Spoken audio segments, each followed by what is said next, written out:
Empezamos el segundo y último día de este encuentro con este cambio de horario que, como os decía ayer, nos va a permitir hacer toda la reflexión que tenemos que hacer hoy de cara al futuro, después de haber estado, pues yo creo que con el político más importante de Iberoamérica. Sí, ha puesto cara. Yo no he querido mirar, me imagino que ha puesto cara, pero lo es. Yo entiendo que no lo estabas buscando. No me voy a atrever a presentar a Felipe González Márquez, ¿no? Sí decir que lo que le ha traído a Colombia no es solamente estar con nosotros, porque luego a lo mejor nos lo cuenta, pero yo creo que es una de esas personas que rápidamente entendió qué es esto del programa de fortalecimiento de la función pública en América Latina, también para presentar un proyecto que se llama Palancas, que ha hecho ya en España y que va a hacer en Colombia, que demuestra que es un político ya con mucha experiencia, pero que piensa en el futuro, ¿no? Mucho más que en el pasado. Presidente, muchas gracias, de verdad, por acompañarnos. Y déjame que empiece este conversatorio. Yo voy a intentar hacer esto intentando no respetarte demasiado. Espérate, antes le voy a contar una anécdota, ya que estaba buscando a alguien. Yo cuando llegué al gobierno, me sorprendió el primer día que entraba en la casa, aquello que llamaban Palacio, por llamarla de alguna manera, Moncloa, y me saludó un guardia civil en la puerta. Se cuadró el hombre muy formal y me dijo: a sus órdenes, señor presidente, sin novedad, en la puerta de la cocina. Y yo empecé a buscar a ver a quién se dirigía el guardia civil, güey. Yo llevaba, como es natural, los 30 años anteriores los llevaba detrás de mí, no a sus órdenes, ¿no? Sino contra. Pues eso, que sepan que estaba buscando quién era el importante. Bueno, pues el importante, ahora a ver si lo encontramos en este rato. Déjame, presidente, que empiece, como hemos empezado con el presidente Pastrana, con el presidente Duque, yo creo que tiene sentido. ¿Qué está pasando en América Latina? ¿Te ha sorprendido lo de América Latina? Digo, el otro día hablábamos de que a todo el mundo le sorprendió el tema de la caída del muro de Berlín. Es fácil a toro pasado buscar explicaciones. Chile y Colombia eran los países, vamos a decir, más estables, en los que nadie esperaba grandes noticias. ¿Qué está pasando? ¿Te lo esperabas? En parte sí. Y ahora voy a explicar por qué, pero no como los sovietólogos explicaban, para no perder el empleo, cómo ellos habían previsto que se iba a caer el muro de Berlín. Como no lo había previsto ninguno, a posteriori explicaban que ellos marcaron todas las señales, no lo vio nadie. Entonces, para no quedarse en desempleo, empezaron a justificar su ineptitud o su ignorancia con un montón, ahora que es el 30 aniversario, un montón de publicaciones. Bueno, las anécdotas llevan a la categoría.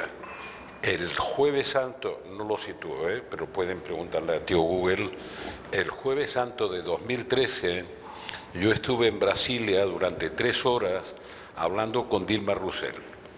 Y ella venía de una reunión del BRIC, habían creado el banco. Todo esto tiene sentido para lo que quiero decir. Habían creado el banco de los BRIC para competir con el Banco Mundial, con tal, querían su propio instrumento. Me llamó desde Sudáfrica y me dijo: creo que estás en Brasil. Digo, sí, estoy en Río. Mañana llego a Brasilia. ¿Te importa que nos veamos sobre las 5 de la tarde? Fui a verla. Estuve 3 horas hablando con ella. La conversación de 3 horas dio para mucho. Y yo le dije: Dilma, creo que se te van a venir encima movilizaciones sociales a través de redes muy fuertes. Y Dilma me dijo, ella es una mujer muy peculiar, de una personalidad muy rígida, y Dilma me dijo, no, eso que ha pasado en España del 15M y en Grecia y tal, eso en Brasil no va a pasar.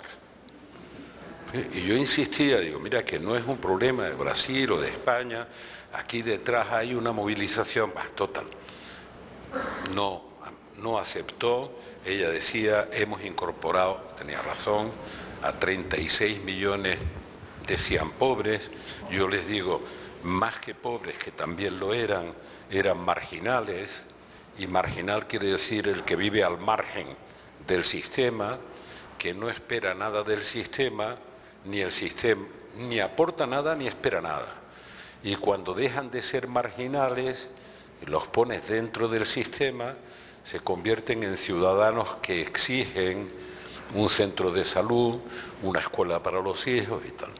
Entonces el error que cometemos permanentemente los políticos es que cuando transformamos la realidad de alguna manera, digamos exitosamente, el discurso que nos ha llevado a ganar para transformar la sociedad, lo mantenemos cuando ya la sociedad se transformó y la gente está en un nivel de demanda y de exigencia que no era el anterior. Bueno, eso era Jueves Santo de 2013. Si recuerdan, a finales de mayo, ¿quién se lo diría? Al presidente Piñera, la subida del precio del transporte en Sao Paulo, que era una subida del 20%, creó una movilización tan fuerte en Sao Paulo y después en otras ciudades de Brasil que, aparte de aquel impeachment tan falso, pero bueno, puso en crisis la segunda mandato de Dilma Rousseff y arrasó con movimientos sociales en todo Brasil. Ella no lo vio, lo vimos algunos, no quería verlo, no quería verlo, pero es muy frecuente que eso sea así, a todos nos pasa. En mi partido, con esas peleas que hay siempre de quién gobierna, el partido o el gobierno, en mi partido pasaba lo mismo. Un discurso que nos dio un gran éxito para ganar la mayoría en el 82, pues la gente se apega al discurso. Y cuando llevábamos 10 años en el gobierno y habíamos cambiado completamente la realidad social y teníamos, digamos, otras carreteras, por decir algo, servicios de salud que no había tal, la gente se queda enganchada al discurso exitoso, que se dirige a una sociedad que ya no es la sociedad que te está oyendo. El discurso se queda obsoleto, que decía una escolta que yo tenía, porque se refería a una bomba de agua y él decía que la bomba era femenino, por tanto que estaba obsoleta, no obsoleta. Pues bien, el discurso era obsoleto. Nos pasa a todos, pero a algunos les pasa dramáticamente. Pues dije, no se pueden prever algunos de las movilizaciones. No, precisar completamente cuándo y cómo, no.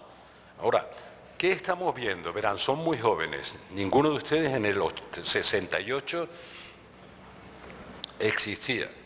Esta es la onda larga de las movilizaciones antisistema del 68. Pero fíjate, presidente, que era el primer síntoma de la revolución tecnológica, del cambio de era. Es que te he oído ya varias veces lo del 68.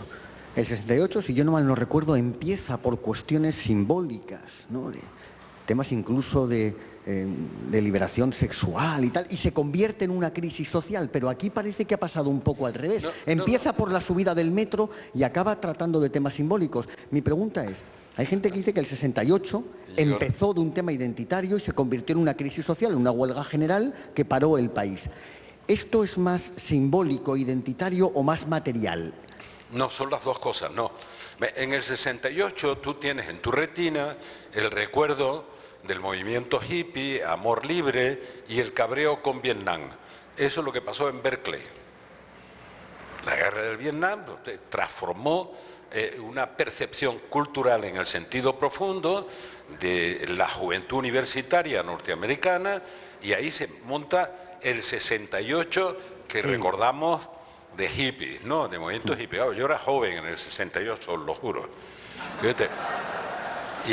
Y ahora me choca, que entonces no me chocaba nada, ¿no? El movimiento hippie, no, pero me choca que haya hippies de mi edad que todavía sobreviven en California, ¿no?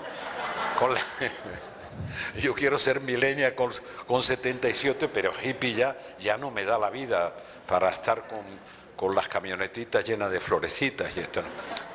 Eso no es así, Íñigo, yo no me refiero a eso. En el 68, el sistema americano, podríamos decir, es democracia, capitalista, de mercado, como queráis calificarla. Y en Francia era De Gaulle, un sistema presidencialista duro. El Mayo francés no era un movimiento hippie, no. Daniel Rojo levantaba los adoquines de las calles de París y De Gaulle casi se fue en aquel momento. Sí, sí. Bueno, pero es que dice, bueno, ¿era una revuelta antisistema? Sí. ¿Tenía objetivos precisos? No. Era una cosa bien peculiar. Pues era la imaginación al poder, ¿no? Sí, sí. Una de las lemas de París.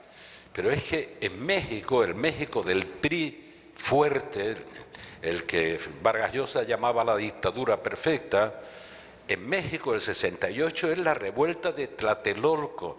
Todavía no sabemos, la generación de Héctor Aguilar Camín como historiador, todavía hoy no sabemos cuántos jóvenes murieron en Tlatelolco, muy poco tiempo antes del Mundial.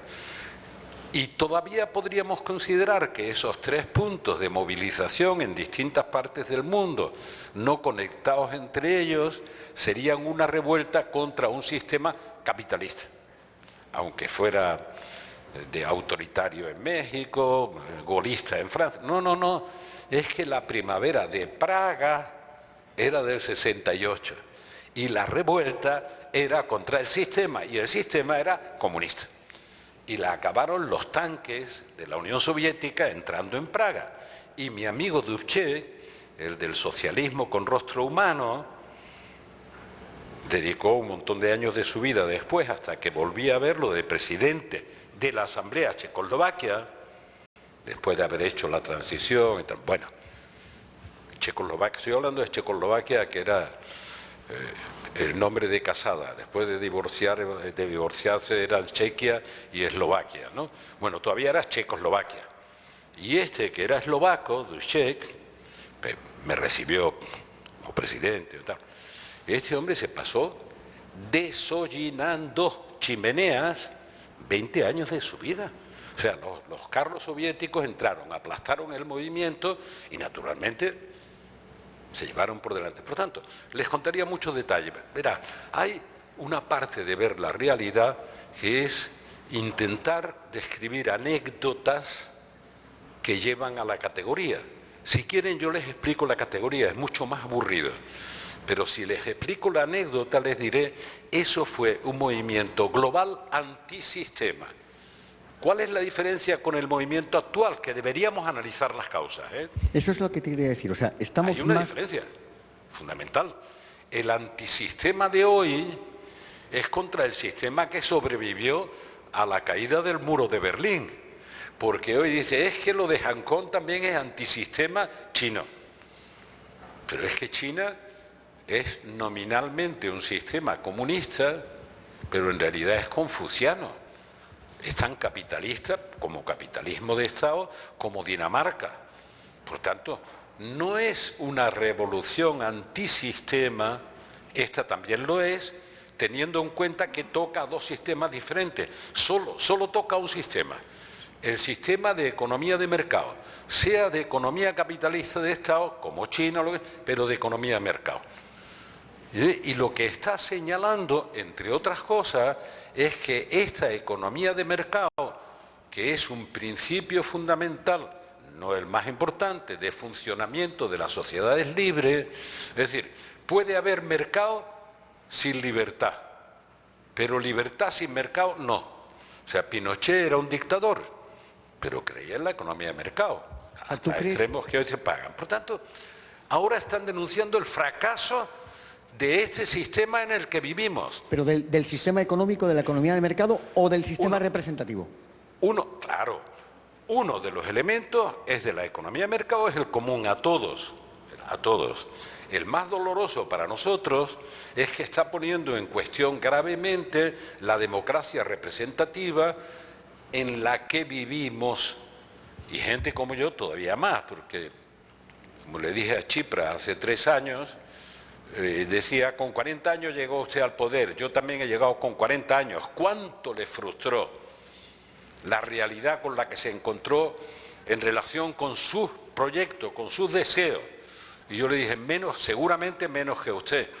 ¿Y por qué menos que usted? Digo, porque usted pretendió hacer la revolución y terminó rebajando las pensiones un 50%. Y yo, en la terminología más izquierdista, que yo siempre estoy atrapado entre las dos, para los izquierdistas le decía a él, yo soy un reformista de mierda o un social traidor. Y para los que desde la derecha atacan, yo soy un compañero de viaje de los otros. Por tanto, si crece el autoritarismo de derecha, ahí me golpean por compañero de viaje. Y si crece el autoritarismo de izquierda, yo soy un social traidor.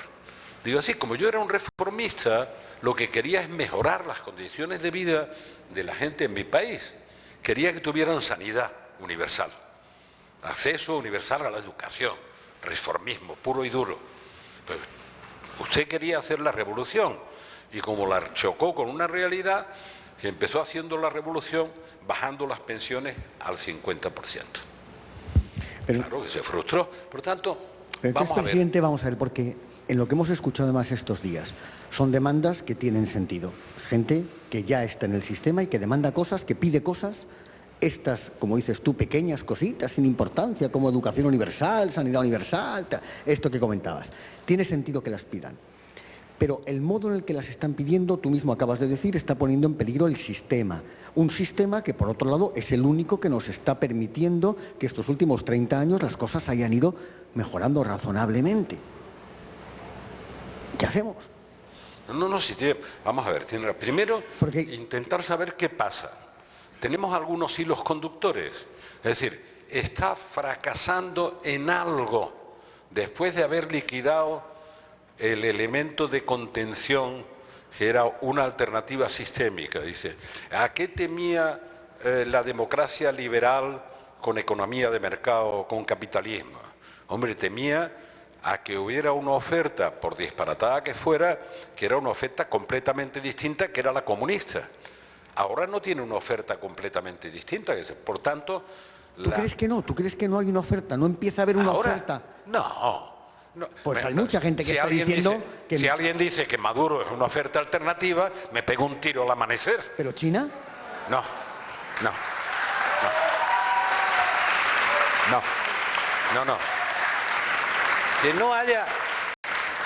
Que no haya reacciones que hay que explicar y hay que explicar seriamente.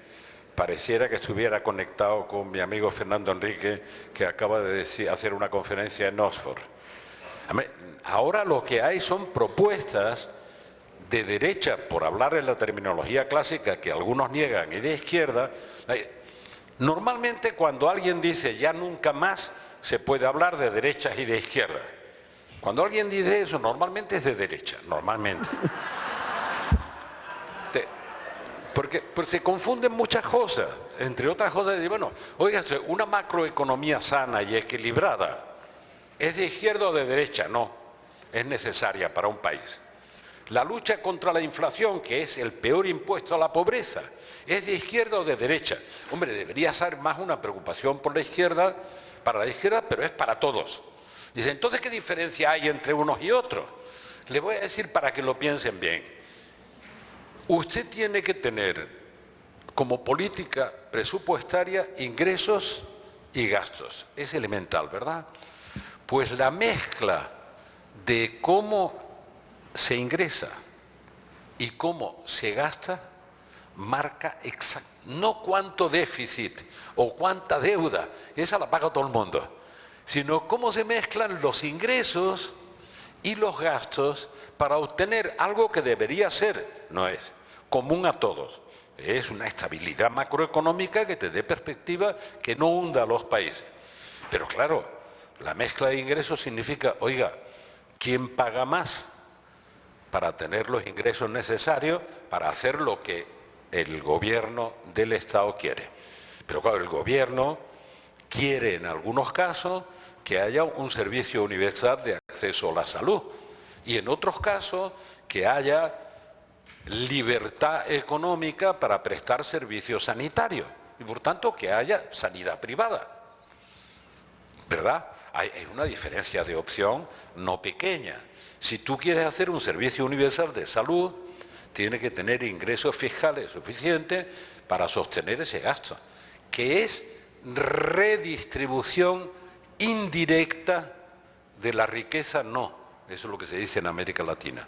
La riqueza no se distribuye el excedente. El árbol no se distribuye el fruto del árbol. Y si hay un salvaje que distribuye el árbol, en la primera vez distribuye algo y en la segunda se quedó sin árbol. Por tanto, distribuye miseria. Distribuye miseria, que es, bueno, salvo para la nomenclatura, discutí una vez con Fidel. Yo no sé por qué la nomenclatura siempre la salva. Los que están en el poder, estos sufren mucho menos. Estos se enriquecen, aunque los demás estén en la pobreza extrema. Bueno, por tanto, yo creo que esos conceptos los tenemos que tener claros. ¿Hay elementos comunes a la revuelta? Sí, hay elementos comunes. El modelo, por llamarlo de alguna manera, económico, financiero, esta onda actual es de la crisis de 2008, aquella de Lehman Brothers y compañía, ¿no? Pero que creó un desajuste. Pero el modelo redistribuye mal el ingreso. Se concentra en cosas muy interesantes, muy raras. Las grandes plataformas tecnológicas, las grandes plataformas de comunicación, da igual que sea Google que cualquiera de las otras, utilizan una materia prima, su petróleo, que no pagan. No son como las petroleras, quieren sacar petróleo, tienen que pagar el petróleo para explotarlo. ¿A quién? A quien corresponda, por muy golfo que resulte el propietario de esa... Pero tienen que pagarlo. Pero los datos, que son la materia prima de todas esas compañías, que son las compañías con mayor cotización de bolsa, las de mayor capitalización, su materia prima son los datos de todos ustedes y míos. Los Big Data famosos. A mí no me han pedido. Algunas veces parece que sí, que te piden permiso y tienes que decir que aceptan, ¿no? Pero que aceptas que te roben permanentemente, porque eso no se considera propiedad privada, el principio sagrado de la economía de mercado. No, eso se considera una materia prima que está ahí y que utilizan estos tipos. Bueno, este modelo económico redistribuye mal el ingreso, crea desigualdad. Y la gente está harta de la desigualdad en la redistribución del ingreso y se siente amenazada por un cambio tecnológico que hace que su futuro de trabajo, no digo de empleo en el sentido clásico, sea además incierto, precario, no fijo como antes. La gente está inquieta.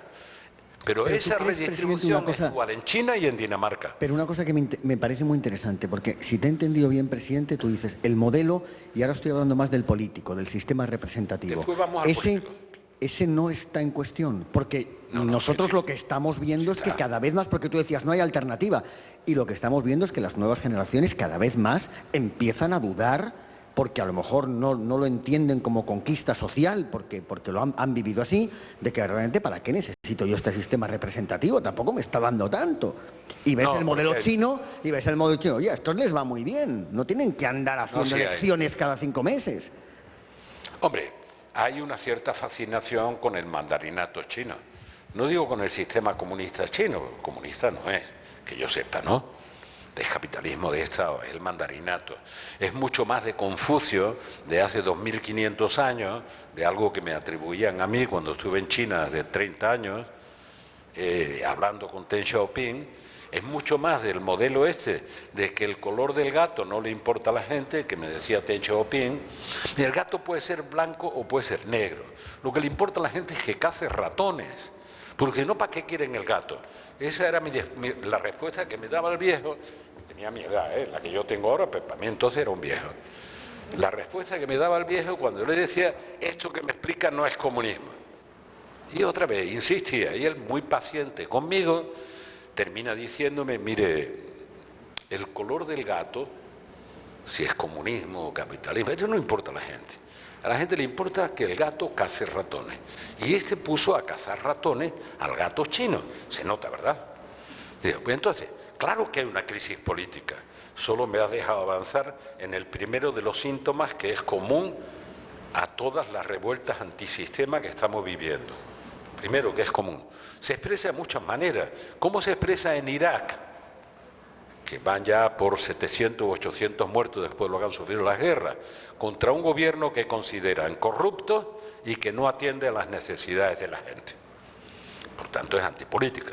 ¿Qué confusión hay en América Latina y en España, que tanto nos costó salir de los ciclos de dictaduras para consolidar la democracia?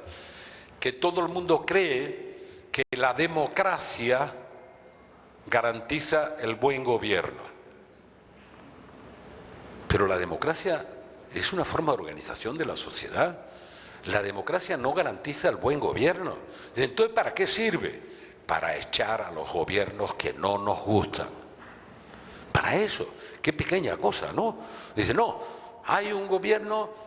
No, mire usted, ya la democracia garantiza. ¿Por qué funciona mejor la democracia que cualquier otro sistema?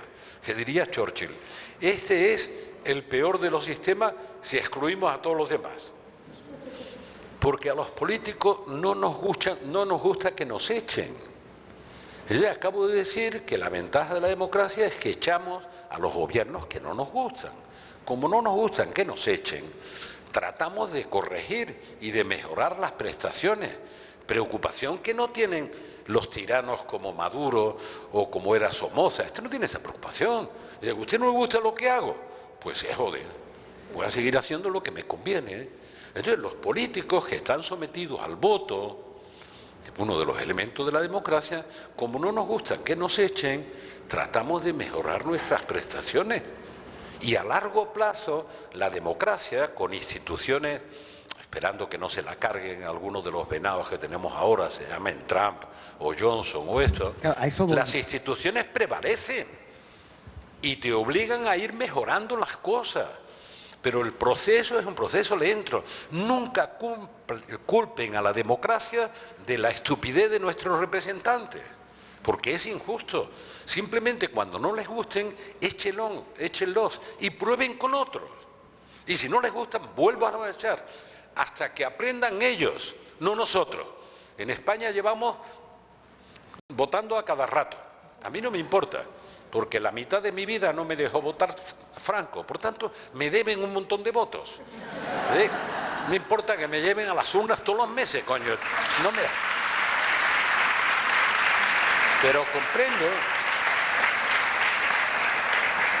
Pero comprendo y comparto la frustración que te genera que hayas votado hace 6 meses, que vuelvan a hacer votar ahora, y claro, ya les da miedo, ¿no? Como pasó en el 16.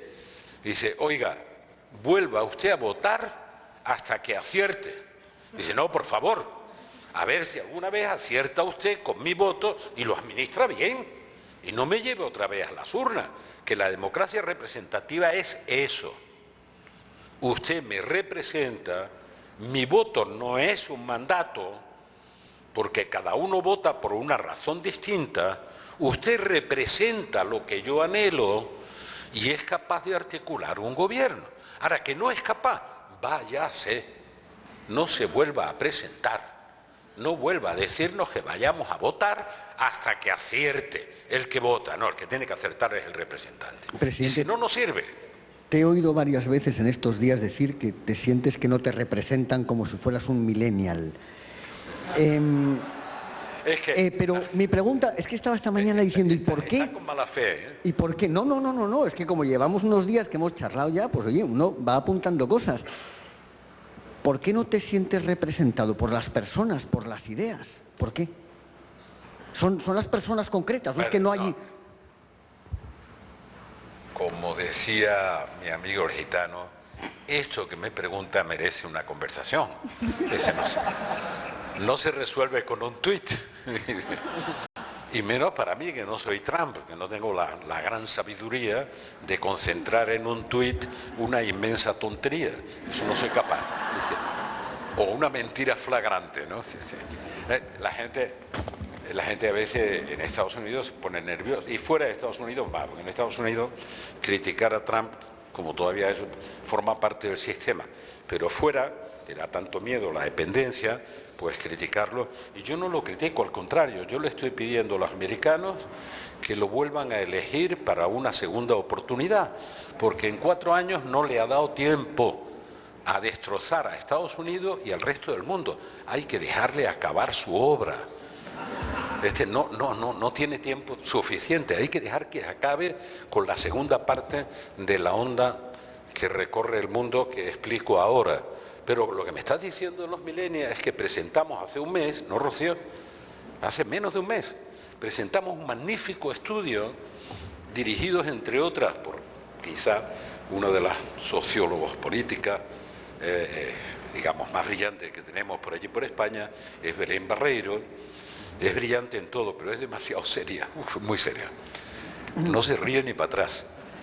Es una cosa, y yo, pues normalmente las cosas más serias trato de decirlas de manera que no se note que son serias, o por lo menos las diga de manera que no aburran. Y con Belén tengo siempre esa discusión, porque me recuerda a un torero que había en España, ya murió, que era muy serio, muy serio. El Viti, los mayores, preguntarle a las generaciones mayores que gusten los toros, y en mi tierra decían, eres más serio que el Viti, que citaba a los toros en el juzgado, en lugar de en la plaza. Bueno, pues estábamos presentando el comportamiento de los millennials en un magnífico estudio en toda Europa. Y estaba con otra señora europea. Bueno, habían hecho un buen trabajo. ¿Qué decía el trabajo? Porque si no la respuesta se queda coja. A los millennials, que sois vosotros, esta gente joven, bueno, a los millennials les preocupa el deterioro de la naturaleza, el cambio climático, la no sé cuánto, les preocupa. A mí, por cierto, también, pero yo lo transformo en palancas para ver si comprometemos a la gente y se sienten solidarios y son capaces de limpiar los plásticos de las playas, para entendernos, ¿no? Porque ven la amenaza. Es muy difícil que transformen esa solidaridad en un compromiso que sea personal y que mejore. Bueno, les preocupa la desigualdad, son solidarios. Y si os digo cuáles son los ítems que les preocupan a los millennials, pues digo, bueno, son los que forman de verdad los elementos fundamentales de los desafíos políticos que tiene que enfrentar cada gobierno en el mundo. Pero cuando le preguntan a los millennials ¿y quién los representa en política? Dice nadie. Por tanto, normalmente no voy a votar porque ningún político representa lo que son mis preocupaciones y mis compromisos con esos problemas. Digo, hombre, sí, los políticos piensan en esas cosas, de verdad. Otra cosa es cómo las expresen. Y les digo, hay muchos responsables políticos, lo que digo no es cruel, es lo que hay más allá de cruel, que a veces tienen razón en lo que dicen o en lo que proponen, pero no saben por qué tienen razón. Es muy difícil defender una cosa si no sabes por qué tienes razón. Entonces, los millennials, ¿qué les pasa? Tienen las mismas preocupaciones que yo. Y no es que presuma de eso, es que las palancas resultan ser eso. Hemos hecho, con el arbolito que veo, la fundación, hemos hecho una palanca sobre incendios forestales. No hemos discutido, para empezar, el cambio climático, no. Hemos discutido los incendios que estamos viendo, ahora en Australia, acaban de empezar en Chile. Si quieren, les digo los que más vemos son los de California, porque siguen siendo, nos guste o no, primer mundo. Los de Indonesia no los vemos tanto, ¿verdad? Aunque sean tan devastadores como los otros. El mundo entero está ardiendo. Entonces yo no quiero discutir eso ideológicamente. Yo digo, oiga, está ardiendo el mundo. Y está ardiendo de manera mucho más devastadora que nunca. O sea, son mucho más poderosos, mucho más importantes, mucho más difíciles de combatir, mucho más... Y que arde no mi tierra, que es el sur de Europa, que siempre ha habido fuego, como dice la gente, ¿no? Pues estamos en el Mediterráneo. No, arden los bosques, nada más y nada menos que de Suecia. Y digo, para los suecos es una sorpresa que se deshiele un lago y a los 20 días ardan 30.000 hectáreas de bosque. Para un andaluz como yo es menos sorprendente que haya incendios, pero para los suecos dice, hombre, pero aquí también arde. Bueno, entonces yo voy a esos temas. Lo que decía, que es de lo que se ríe Íñigo, como se han reído mucha gente en España, o sea, que con 77 años soy un millennial viejo al que le preocupa no sentirse representado. Y es verdad que veo los debates en el Parlamento, los llamados debates en televisión, y busco desesperadamente a ver con quién puedo coincidir cuando oigo hablar a un líder político, sin sectarismo, ¿eh? Hombre, preferiría que el que más me gustara fuera el de mi partido, claro, eso es humano, pero no busco a ver con quién me conecto, quién me representa. Y cada día tengo mayor exasperación porque no me siento representado. Es decir, siento orfandad representativa. Y eso no significa que no vaya a votar, ¿eh? Por el tipo de debate. Porque no hablan de las cosas que tú crees que te preocupan. Más o menos. Incluso cuando hablan de esas cosas no me representan. Por una señora en Mallorca que hace 20 días me dijo, ¿usted es Felipe González? Sí, una señora mayor que yo, quiere decir, cuando digo mayor, olvidarme, mayor que yo. Muy seria, se plantó delante de mí, usted es Felipe González. Me levanté inmediatamente y digo, por lo menos lo era. Fue la única sonrisa, que me dedicó. Y a partir de ese momento dice, usted tiene que volver a presentarse y hacerse cargo de este país.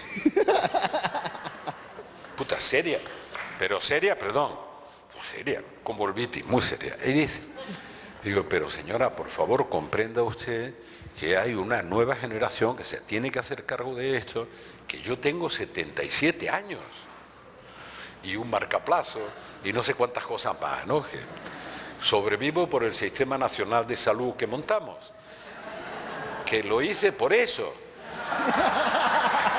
Puro egoísmo.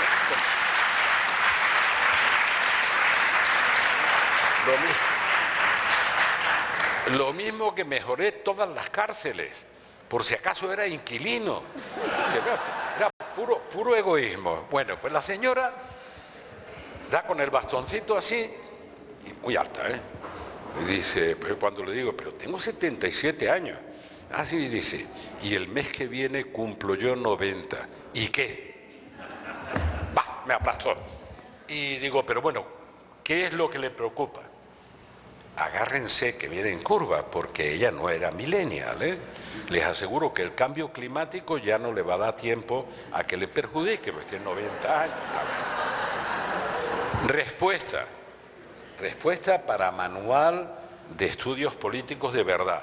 Miren, estos señores son unos maleducados. Y bueno, claro, votar o no votar por el nivel de que sean más o menos educados, pero avanzó en su reflexión. Dice, no saben más que insultar y descalificar. Dice, eso es lo que ella consideraba que era mala educación. Y la democracia representativa es difícil, salvo en los populismos demagógicos de uno o de otro signo, que soporte a los maleducados. Por eso digo, yo espero que no soporten a Trump, que es un maleducado, coño. No solo es un ignorante en el sentido que decían los griegos, es un necio que no sabe que no sabe. Y con poder, el peor de los necios, porque el necio que sabe que no sabe, acude a los que saben para que hagan lo que ellos no saben. Pero el necio que no sabe y que tiene poder, aparta lo que le cuentan los que saben y te manda un tuit y otro y otro. Y la mayoría son mentiras, pero cuando mis tiempos de gobierno, aunque Trump está cerca de mi edad, cuando un político mentía, tenía un enorme coste la mentira. Créanme, tenía un enorme coste. Pero wow, si mentía una vez al año, se llevaban un año machacándote. Pero si mientes 3 veces al día, la mentira se vuelve banal. Y lo que hace este señor es que todos los días miente unas pocas veces, ya te desconcierta. Y dice, bueno, ¿con qué va a mentir mañana cuando se levante? Pues mira, y yo voy a dejar ya de preguntar, porque claro, la tentación de estar aquí, y les vamos a dar ya la palabra. Me dijiste 45 minutos, creo que más o menos he cumplido. No da igual, pero hay una segunda línea que dice, ¿qué une todo lo que nos está pasando? Aparte de algo que no creerán, que yo presenté un informe en el año 99 a la tribu ideológica a la que pertenezco, la socialdemocracia, 99, noviembre de 1999, en París, después de haber andado 3 años dando saltos por todo el mundo para saber qué estaba pasando con la revolución tecnológica, cómo influía en nuestra vida y tal. Bueno, pueden acceder a ese informe, anda por ahí como tantas cosas en la fundación. Y entonces ya veía algunos de los elementos, que no es lo que ahora son la línea que marca todo, de por qué estaba reventando nuestro sistema de democracia representativa. Algunos eran internos. Verá, nosotros votamos en un espacio, la democracia se realiza como se realizaba la soberanía en un espacio local nacional. Cuando digo local nacional, digo el Estado-nación que conocemos. Hay algunos Estados-nación que son grandes, pero como dicen mis amigos los portugueses, en Europa, la Unión Europea, somos 27 países. Algunos, como Portugal, sabemos que somos países pequeños y otros todavía no se han enterado de que son pequeños. ¿Qué quiere decir detrás de eso? El Estado-nación es el ámbito de realización de la democracia que practicamos, la del voto, de la soberanía, de la representación. Pero los desafíos, y los ciudadanos lo comprenden, no dependen de ese ámbito de realización de la democracia, porque la interdependencia es global. Y esa globalización, contra lo que no se puede estar, lo que hay que hacer es gobernarla.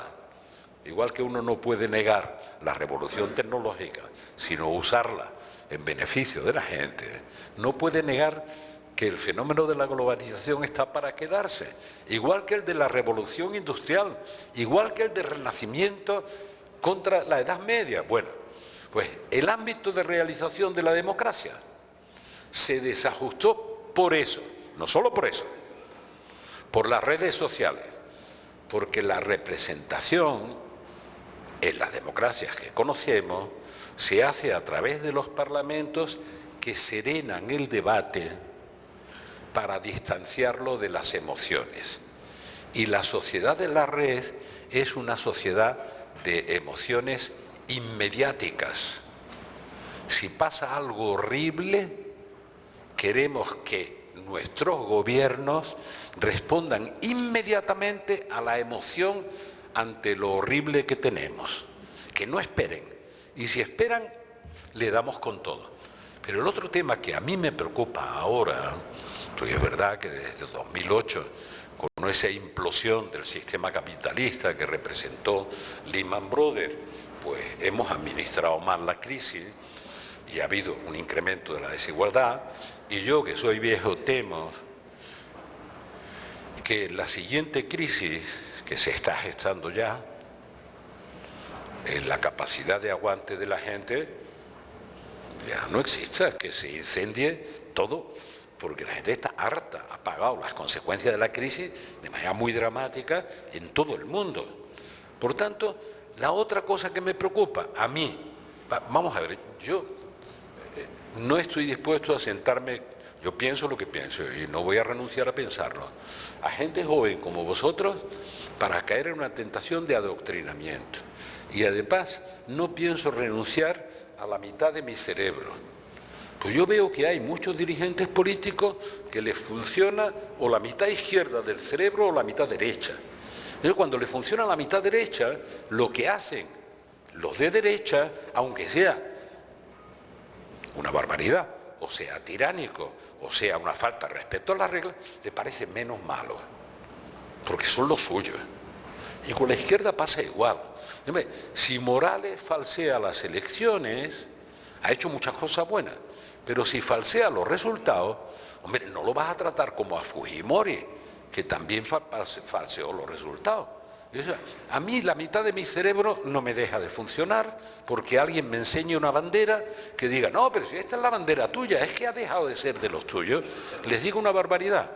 Con Somoza hay una declaración de Foster Dulles, mucho antes, se le debía haber ocurrido a Kissinger, pero no fue Kissinger, se lo atribuyen a él como todas las maldades inteligentes. Para eso lo hicieron Premio Nobel de la Paz. Fue un tipo, a la edad que tiene, sigue siendo extremadamente inteligente, pero no era de Kissinger, era anterior. Cuando criticaban a Estados Unidos por apoyar a ese dictador repugnante de Nicaragua, que era Somoza, decían lo siguiente, perdón, porque no estamos en horario infantil. Dice, sabemos que es un hijo de puta, pero es nuestro hijo de puta. Fíjense lo que les digo. Entonces yo quiero que mi cerebro funcione completo. Y por tanto yo no quiero darle paternidad a ningún hijo de puta. Nunca va a ser mi hijo de puta. Yo he sido muy amigo de la Revolución Sandinista. He ayudado mucho a la Revolución Sandinista. Y conozco a Daniel Ortega antes de que estuviera en el poder, desde que llegó al poder hasta hoy. Y me repugna que sea el nuevo Somoza de Nicaragua. Es decir, ¿lo tengo que perdonar porque diga que es de izquierda? No, no es ni de izquierda, ni de derecha, ni medio pensionista. Es un tirano que está aplastando a los jóvenes estudiantes de su pueblo. Ah, pero ¿cómo dices eso? Por favor, si lo decía de Somoza, ¿por qué no le voy a decir del tipo que le está diciendo lo mismo? Eso me importa, porque el otro hilo conductor de lo que nos está pasando cada vez me preocupa más.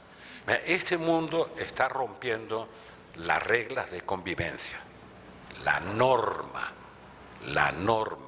Yo digo, vivimos un estado de anomia y se rompen con tweets. Los acuerdos para bajar el volumen de armas nucleares, que yo viví, yo era muy jovencillo, pero la vida me traicionó y empecé a gobernar muy pronto, coño. Así que me aburrí con 54, ya me parecía que llevaba toda la vida. Por lo tanto, estaba en la sala de máquina de esos cambios, de la caída del muro de Berlín y de la negociación con Gorbachev, que llegó a ser muy, muy amigo mío y no sé cuánto, de todos estos, ¿no? Y de pronto llega el señor Trump y acaba con los acuerdos de desarme nuclear. Acaba con los acuerdos comerciales. Cuando no acaba con los acuerdos comerciales, mata de hambre a la Organización Mundial de Comercio o a la Organización Mundial de la Salud. Deja de financiarla. Eso no lo rompe. La Organización Mundial de Comercio tiene 9 jueces para resolver civilizadamente los conflictos comerciales que se producen de toda la vida. Bueno, de los 9 jueces quedan 2. Y Estados Unidos no está dispuesto a reponerlos, los 7 que faltan. Por lo tanto, no opera eso. Entonces, la normatividad, la norma, el respeto a la norma, eso que vemos ahora en el debate en la Cámara Baja de Estados Unidos, de que nadie está por encima de la ley que dice la Constitución americana, y por eso están discutiendo el impeachment, porque Trump de verdad cree que está por encima de la ley y que siendo presidente de Estados Unidos puede hacer lo que quiera, como le pasa a otros muchos demócratas que ganan las elecciones y cuando ganan las elecciones creen que lo de la división de poder es una broma, que ellos son mayoritarios, por tanto la justicia también tiene que estar con ellos y para colmo la Fuerza Armada. Entonces, la quiebra de la normatividad internacional dice que este que ni siquiera es norteamericano, que decía de Obama, ha firmado un tratado de cambio climático. No quiero saber nada. Está deshaciendo todos los acuerdos. Miren, eso es en la parte de arriba del sistema. Ahora, descendemos, aguas abajo. La falta de respeto a la norma. En la Unión Europea, el modelo más acabado de integración compartiendo soberanía está quebrándose por dentro porque los nacionalismos irredentos que destruyeron 2 veces a Europa y crearon 2 guerras mundiales en el siglo XX, siguen otra vez galopando para destruir la integración europea. Pero claro, ahí vemos el Brexit. O vemos al bueno de Salvini, que quiere acabar con eso. Y en España este señor que nos habla desde el caballo. A mí me encantan los caballistas, me encantan. Pero me gustan que cuando me hablen se bajen del caballo y me hablen cara a cara, ¿no? Ese, como hacían los señoritos de mi tierra, en Andalucía, no se baja del caballo para hablarnos. Así. Yo, oiga, bájese a ver si le veo la cara directamente. Bueno, pues se están rompiendo los acuerdos a nivel regional.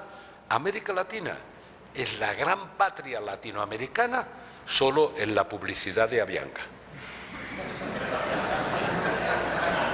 Por favor, véanlo. Yo recorro América Latina de norte a sur, de este a oeste, una y otra vez, durante 50 años. O sea que, bueno, ninguno de los pactos regionales ha funcionado. Y el único pacto regional que medio funcionaba, no se preocupen, que Bolsonaro va a intentar cargárselo con la ayuda de Alberto Fernández, que es el Mercosur. Ninguno ha funcionado. Merecería la pena, como le preguntabas ayer al presidente Duque, y no respondió a esa pregunta, saber por qué no funcionan. Merecería la pena saber por qué se llena de orgullo todo latinoamericano, hablando de la gran patria latinoamericana, pero a la hora de viajar prefieren viajar a Europa que viajar al país vecino de América Latina y conocer mejor esa realidad. Merecería la pena saber por qué América Latina, 9% del Producto Bruto Mundial, tiene 3 representantes de 20 en el G20, y hasta ahora, yo he estado en todas esas historias, cuando estaba en el gobierno y fuera, y hasta ahora nunca se han reunido los 3 presidentes de los 3 países presentes en el G20 para ponerse mínimamente de acuerdo y hablar con una voz de esa gran patria de Avianca latinoamericana. Nunca se han reunido para ir a una reunión del G20 y mucho menos han mandado a sus cancilleres a que se reúnan con el resto de los países de América Latina para hablar en nombre de América Latina y tener un peso en las relaciones mundiales. No digo que se corresponda con su Producto Bruto, porque si es el 9% del PIB, le tocaban 2 puestos en el G20, no 3. Está sobre representado.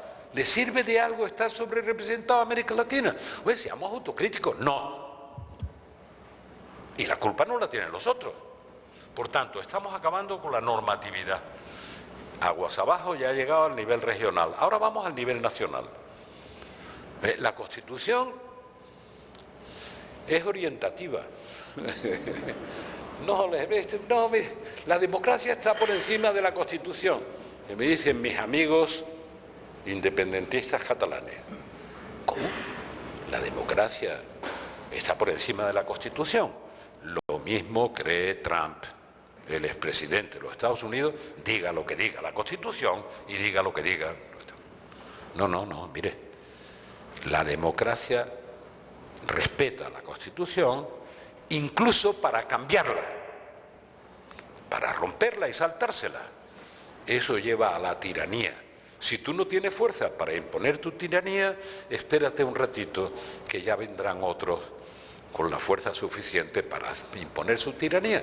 Y esa es la tragedia que estamos viviendo en España. La democracia está por encima de la ley. Es muy atractivo para muchos jóvenes. Ese es el primer síntoma de la tiranía. Por eso hay tantos pavos que ganan unas elecciones y hablan en nombre del pueblo y terminan diciendo el pueblo soy yo. Mírenlo, desde el Río Grande a la Patagonia, en Europa también, el pueblo soy yo, que dice Salvini. Y bueno, ¿hasta dónde llegamos? Esos son los 2 elementos que nos permiten analizar lo que pasa en el mundo. La ruptura del respeto a la norma y el modelo que genera desigualdades lacerantes en la redistribución del ingreso. En China han sacado del hambre a 800 millones de chinos. Aplausos generalizados. Y yo los digo sin lugar a la duda. Ahora, han creado muchos más multimillonarios que todo el resto del mundo juntos.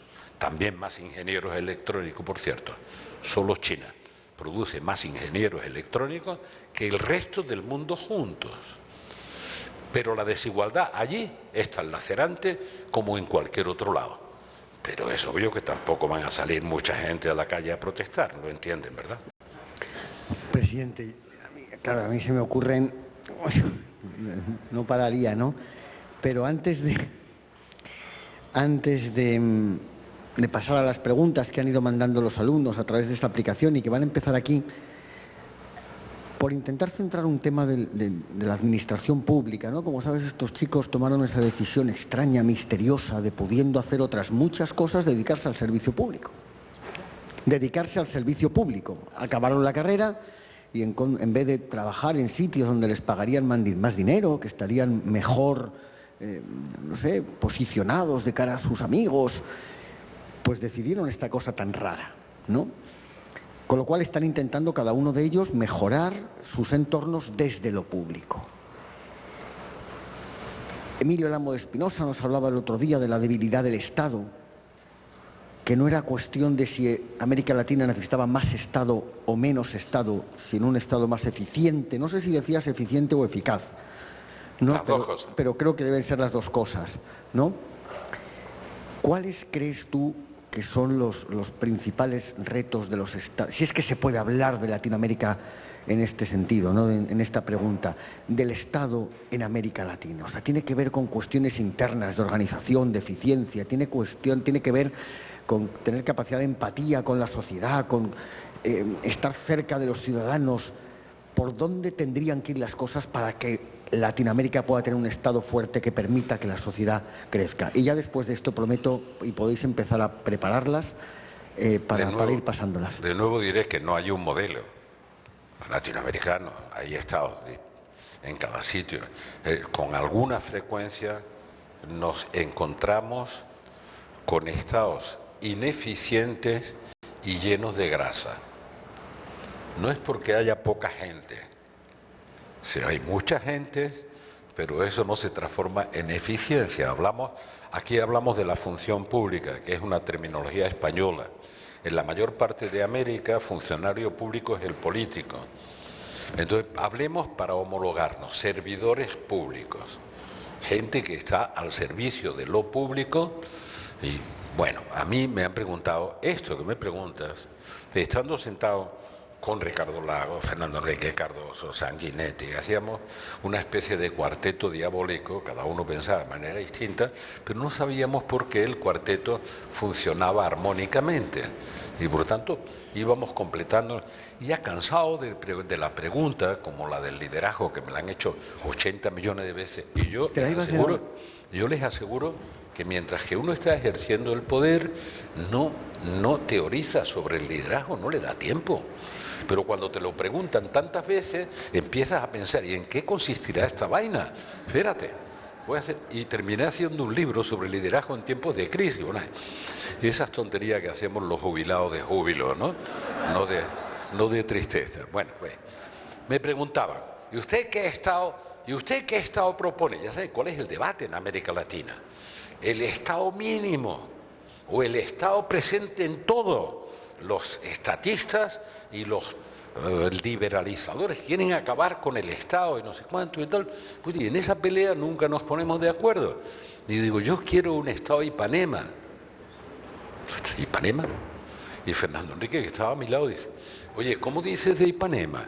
Digo, hombre, yo alguna vez he paseado por la playa de Ipanema y he visto a la gente, oye, que no le veo un átomo de grasa y a ninguno le veo los huesos. O sea, no tienen grasa y no se le ven los huesos. Yo quiero un Estado que no tenga grasa, pero que no sea tan débil que se le vean los huesos. Eso es lo que considero que es un Estado eficiente. ¿De qué depende eso? De un buen servicio público. O si queréis en terminología española, de buenos funcionarios públicos que tengan vocación de servicio público. Eso que en España abunda tanto en el Sistema Nacional de Salud, de médicos superespecialistas extraordinariamente buenos o enfermeras, que cuando llegan a los 65 o 70 años, que digo, no es tan mal, ni de cabeza, ni de salud. Yo tengo 77, o sea que estoy hablando de gente mucho más joven que yo, se jubilan y se jubilan con 2.000 euros. Ya sabemos lo que se opone en España con 2.000 euros. Y han prestado servicio 40 años y tienen vocación de servicio y defienden la sanidad pública por encima de sus intereses personales. Ese es el servidor público.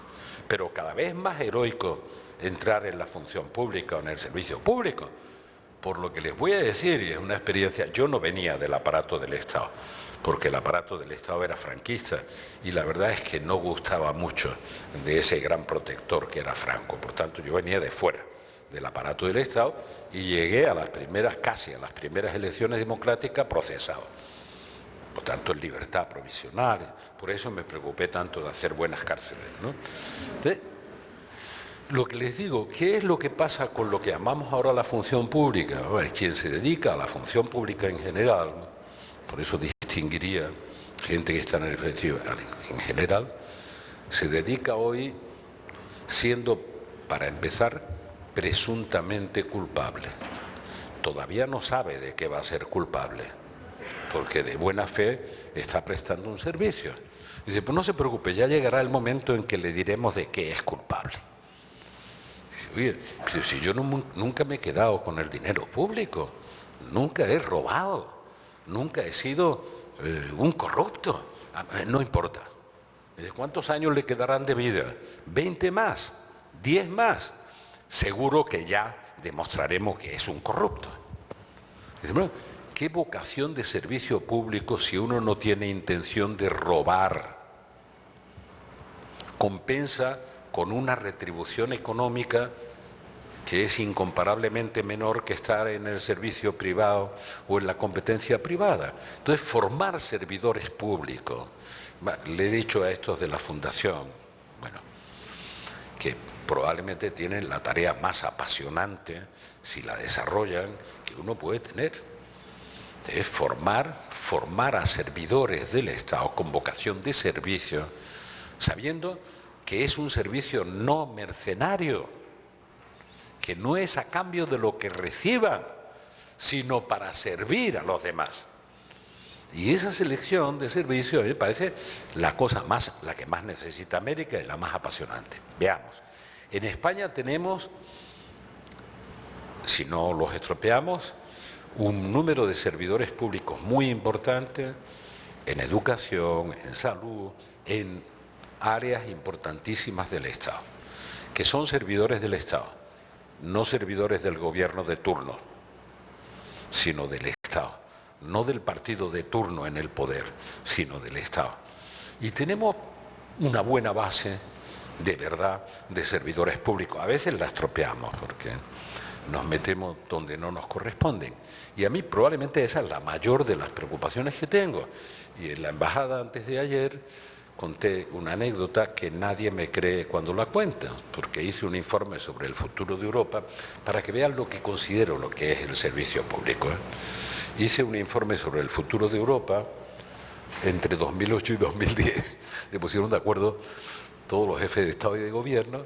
Y dice, bueno, este señor va a presidir a un grupo que llamaban de sabios, todo el mundo lo consideraba el grupo de sabios, y yo siempre aclaraba, no, los sabios son los otros 11, yo soy el pendejo que los preside, estos son los sabios, a mí no me metan en lo de sabios. Bueno, nos dedicamos 2 años a eso, ¿no? A presentar un informe sobre el futuro de Europa, que como suele ocurrir cada vez que se crean unas comisiones de esas, es un esfuerzo que suele conducir a la melancolía. Tú te llevas 2 años trabajando, el informe desaparece en los cajones de los responsables políticos que normalmente cambian con las elecciones, bueno, da igual, pero lo hice. Y recorrí los países de la Unión. Uno fue Finlandia. El vicepresidente era el tipo que dirigió Nokia en todo el periodo del gran éxito de Nokia, que había invadido el mundo, ¿no? Y que producían en China, y bueno, país de 4 millones de habitantes. Hicieron una revolución educativa, todo el mundo lo conoce, ¿verdad? Bueno, a mí me acompañó el día y medio, dediqué más tiempo a estar en Finlandia que a estar en Alemania con Merkel. Y los vi a todos, sí, porque entre otras cosas porque el vicepresidente de ese grupo de sabios era este tipo de Nokia, ¿no? Y porque tenía curiosidad por conceptos que deben estudiar. Flexiseguridad en las relaciones laborales, uno de ellos. Revolución del sistema educativo, porque tienen las mejores calificaciones del mundo. Estos de Finlandia, cómo han revolucionado su sistema productivo que se arruinó en el 91. Y empezaba visitando a los que más mandan del país. Y me acompañaba una mujer de 37 o 38 años con la que obviamente iba hablando. Y le pregunté, era diplomática, estaba en el servicio diplomático. ¿Tú entraste en la carrera diplomática por vocación? Dice, bueno, verá, le voy a explicar. En realidad lo que yo quería hacer era maestra de enseñanza primaria. Pero como no tuve suficientes calificaciones, mi segunda opción fue entrar en el servicio diplomático. La segunda. Claro, y yo vengo de un país en el que la secular tradición dice pasa más hambre que un maestro de escuela. Y esta mujer quería ser maestra de primaria.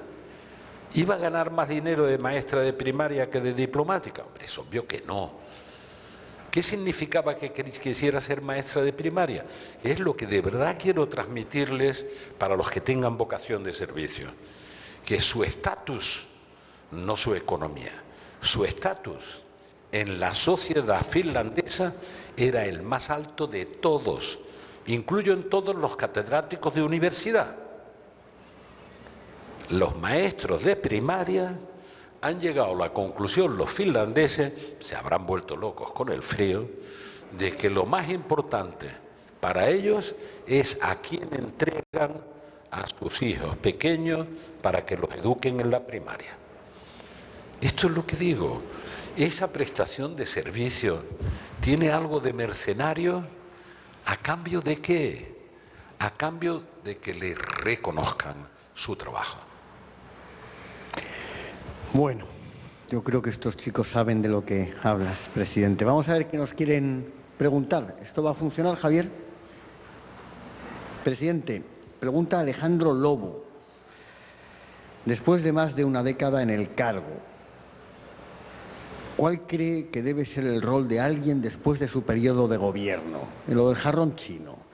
Pero vamos a intentar desarrollarlo. ¿Usted qué tiene que hacer un expresidente? Déjame que conteste ese muy rápido. Primero, después de una década, no. Cuando uno llega a una década, lo que tiene que hacer es irse, y rápido. Más de una década es una barbaridad. En las democracias parlamentarias uno puede durar 16 años como Helmut Kohl o 16 días, no voy a decir como quién, porque te votan en contra y te sacan. Por tanto, no depende de una votación. 10 años es la máxima responsabilidad del poder, es el máximo de resistencia de los materiales. Cuando uno entra a gobernar, una tonelada le parece liviana en la espalda. Y cuando lleva 10 años, una pluma le parece una carga pesadísima. Pero entonces se vuelve impaciente. Y si no tienes paciencia, mal. Por lo tanto, eso es lo que quiero decir. ¿Qué tiene que hacer? Sí, la mayoría lo saben, si no se lo cuento. Yo fui el que inventé la teoría del jarrón chino. Un expresidente que es un jarrón chino grande en un apartamento, en un departamento pequeñito. Se supone que tiene valor, digo se supone, porque algunos de los expresidentes están convencidos de que tienen valor. Entonces eso tienen que probarlo, no lo que han hecho, sino lo... Bueno, se supone que tiene valor, estorban donde quiera que los ponen, no son conscientes de que estorban. Entonces aparecen pegando insultadas a diestro y siniestro y bendiciendo, maldiciendo, estorban donde quiera que los ponen, pero nadie se atreve a echarlos a la basura, porque sería muy inelegante. Siempre esperan que haya un niño descuidado que le dé con el codo al jarrón, lo eche al suelo para poderlo echar a la basura sin sentirse culpable. Esos son los expresidentes. Por lo tanto, cuídese de ser un jarrón chino. No pierda su autonomía personal para opinar, pero no trate de opinar de manera que su opinión, cuando le piden un consejo, si no se lo piden, ahórrenselo. Y si se lo piden, háganlo a beneficio de inventario. Ve usted, lo que yo pido, lo que yo aconsejo, lo que yo pienso, es esto. A usted no tiene la obligación de tomarlo, porque usted es el que toma las decisiones. Por tanto, el consejo tiene que ser desinteresado, no interesado ni utilitario. Pero bueno, les digo, por los que quieran pasar por esta experiencia de ser ex, que yo ya soy ex. Muchos, cuando el poder era absoluto, el destino de los consejeros era terrorífico, porque si el consejero acertaba y el aconsejado con poder absoluto hacía lo que el consejero le decía y tenía éxito, le cortaba la cabeza para que nadie supiera quién había tenido la idea. No se vaya a interferir el otro. Pero cuando le tomaba la idea y se equivocaba, le cortaba la cabeza para echarle la culpa al consejero. Por tanto, no había manera de vivir tranquilo aconsejando. Hoy tampoco. A ver, pensaba que me estaban cambiando las preguntas por alguna razón, pero es porque los propios becarios las van votando, parece ser. Esto no lo sabía. 3 libros que crea, presidente, que tiene que leer o que puede leer un servidor público latinoamericano. Yo tengo aquí a Rocío Martínez, que lleva mi fundación, y no le voy a decir que me lean a mí, no.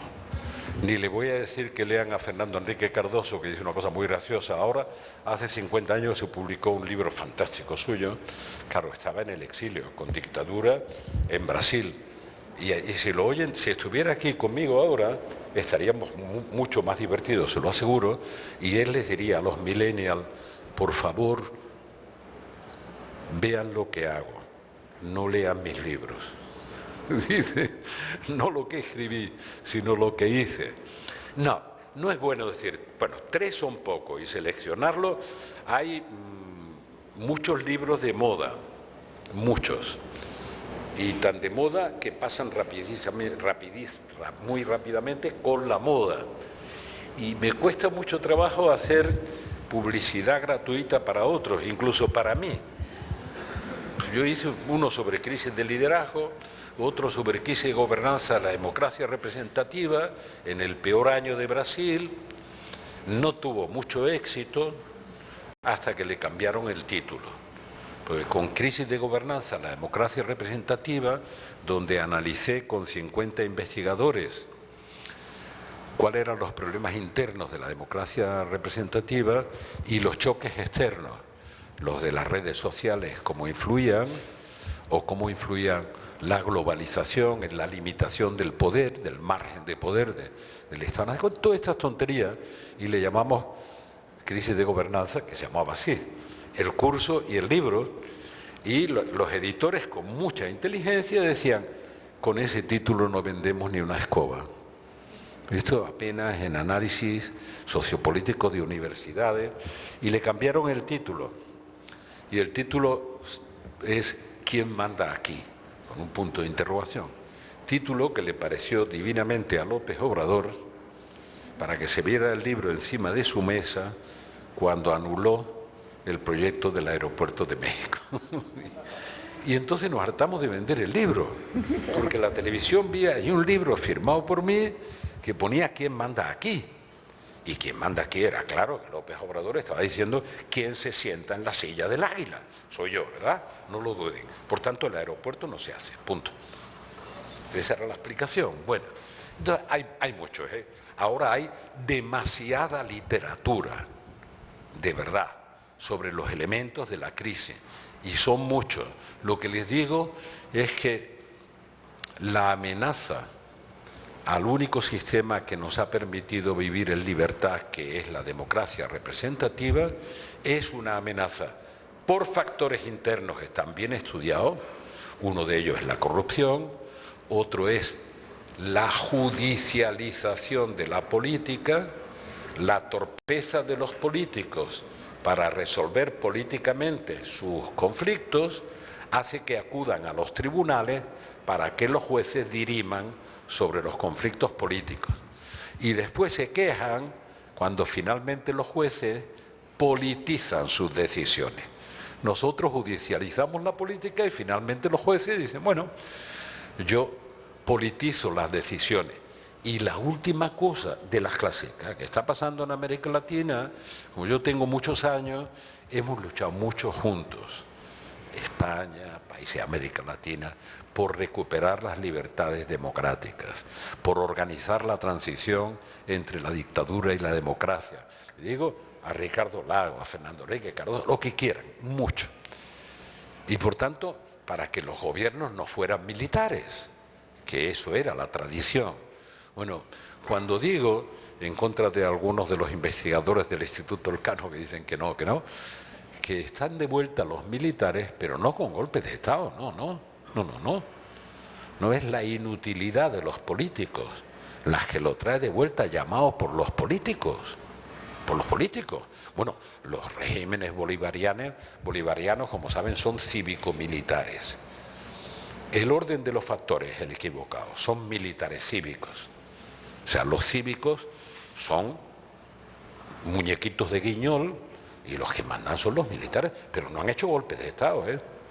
Tampoco han hecho golpes de Estado cuando los piden que intervengan para mantener el orden público. No.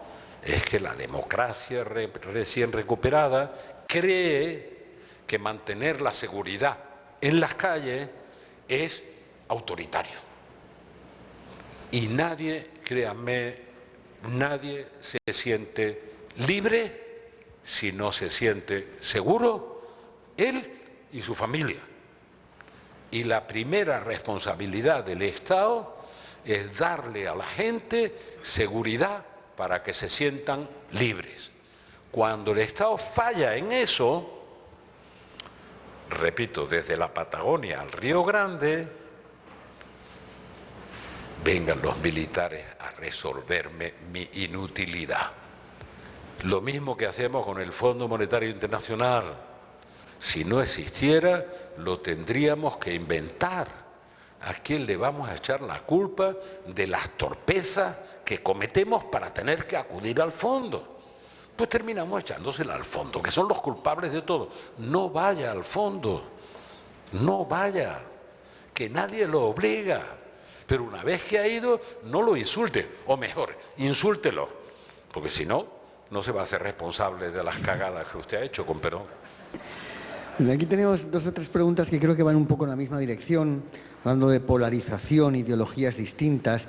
Voy a leer la segunda, ¿no? Dicen, su presidencia pudo interactuar con líderes del liberalismo económico en América Latina, como Carlos Salinas, así como de izquierda comunista, como de Fidel Castro. ¿Qué rescataría de ambos modelos? ¿Sabes? ¿Qué hay de aprovechable en los extremos? Porque luego las otras preguntas hablan del camino intermedio, pero yo creo que eso hemos hablado más de las palancas, de las pequeñas cosas. Sí. Pero en los extremos hay cosas rescatables. No me atrevería a decir lo que decía Enrique Tierno Galván. Dice, no, vamos a ver. La mezcla perfecta es vodka con Coca-Cola. Además le encantaba a todo el mundo, porque como tenía la chaqueta cruzada y era elegante, no sé qué, pues esa mezcla de... En América Latina hay varios que han, digamos que comillas, profundizado Tierno Galván en eso. fue un alcalde de Madrid.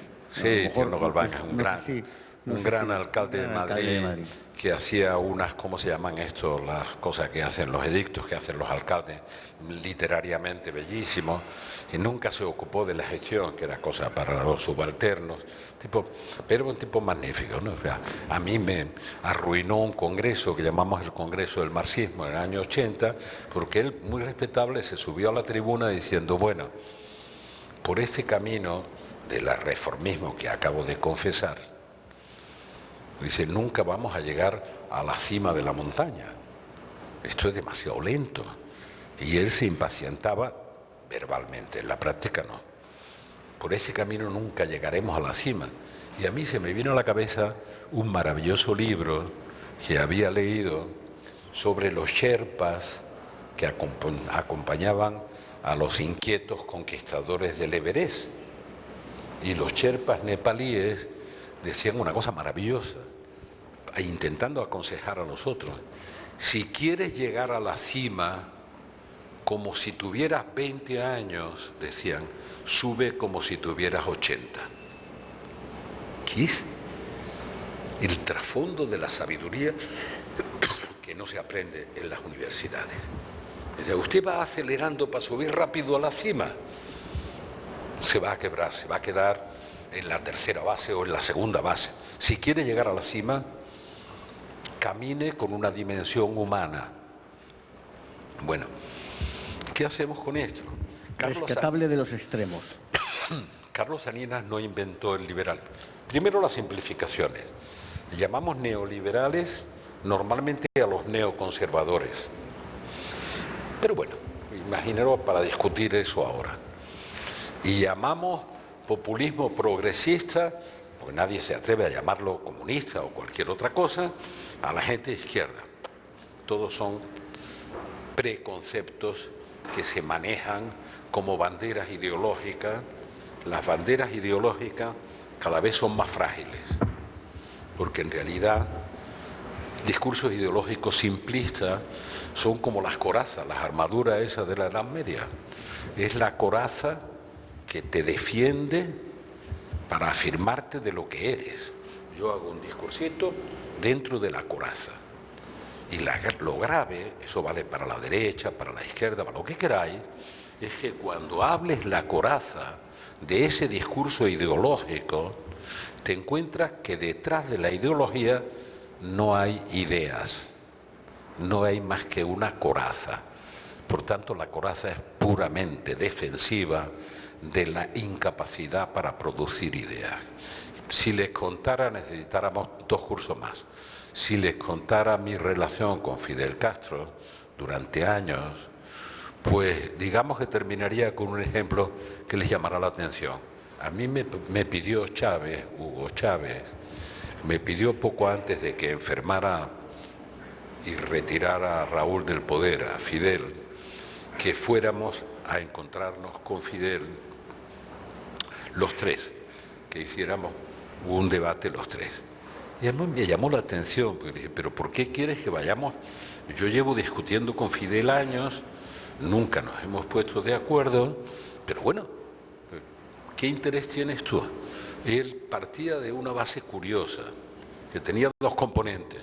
No quiero que hablemos los 3, porque yo parto, dice, de la idea de que Fidel, desde su posición, y tú, desde la tuya, sois los que mejor conocéis a América Latina, a todo el continente.